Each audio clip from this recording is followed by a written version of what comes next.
Un jour, les grandes télévisions vont disparaître.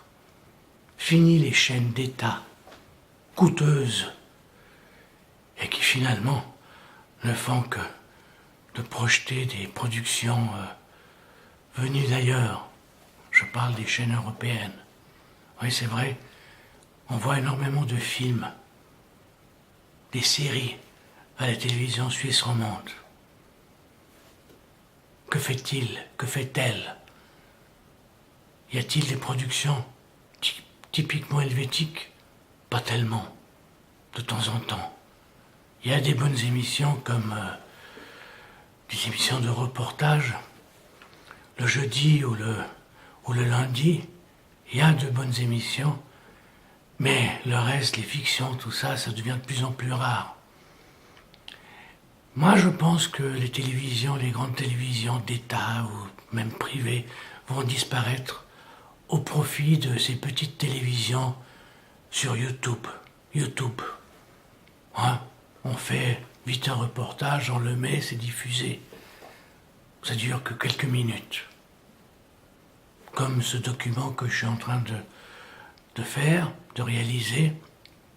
Dans quelques minutes, après je vais vite le mettre sur mon ordinateur, sans besoin de faire un montage quelconque, grâce à ce fameux Nikon, puisque c'est un appareil sous photo qui me filme, caméra photo, c'est étrange quand même de dire ça, c'est un appareil de photo qui me filme, c'est presque mon rêve d'enfance. C'est vrai, quand j'étais petit, j'avais un petit appareil de photo et je rêvais de faire des films. Ben c'est ça, ce que j'appelle formidablement si vous voulez, c'est la caméra stylo. Alors voilà, ces télévisions, pour revenir aux télévisions, vont disparaître. On aura plus d'informations.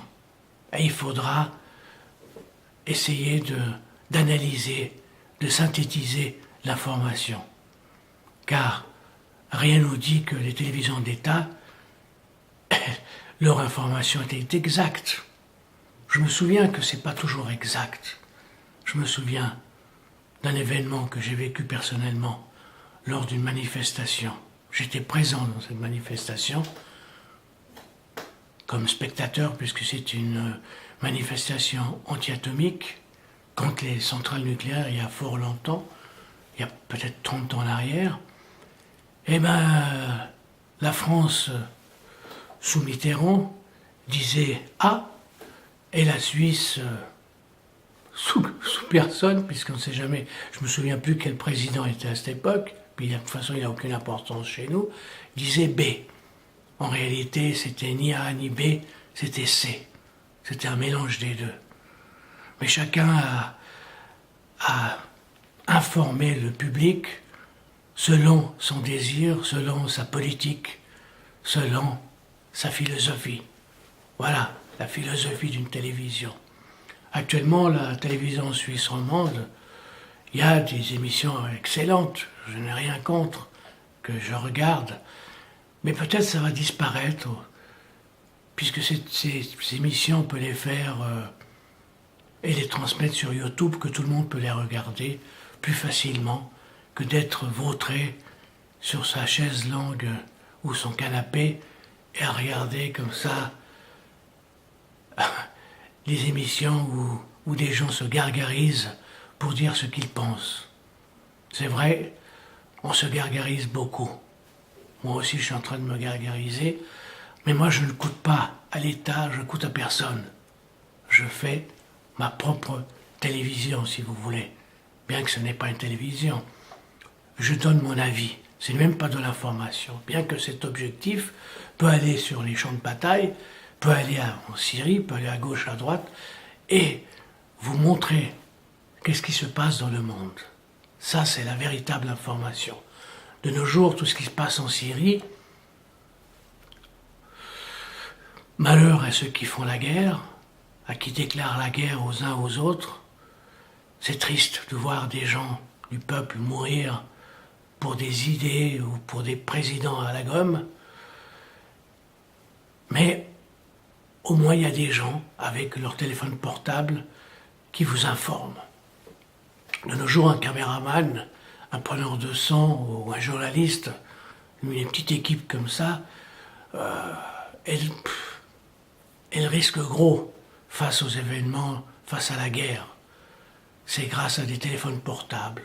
Donc il faudrait former des journalistes, des reporters, des GRI comme on dit, qu'on ne prend jamais au sérieux, même avec un téléphone portable, même avec un appareil de photo comme celui-ci, comme ce fameux Nikon, qui ne coûte pas très cher en fin de compte, informer le public. Informer le public.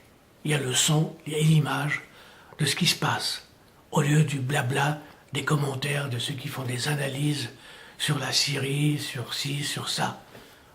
Montrer l'information, montrer la réalité sans la déformer.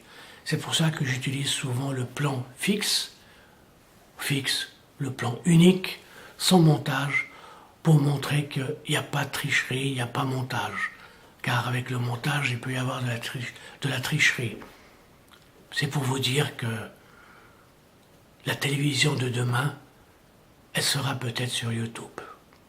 Véritablement sur YouTube, sur Internet. Grâce à Internet, le monde a changé, l'information a changé. Disons, les informations qu'on reçoit du monde ont changé. Ce n'est plus le pathétique journaliste qui est là, cravate, bien cravaté, qui nous dira la vérité. Bien que souvent la vérité dite à la télévision dépend d'un service d'État. Merci beaucoup.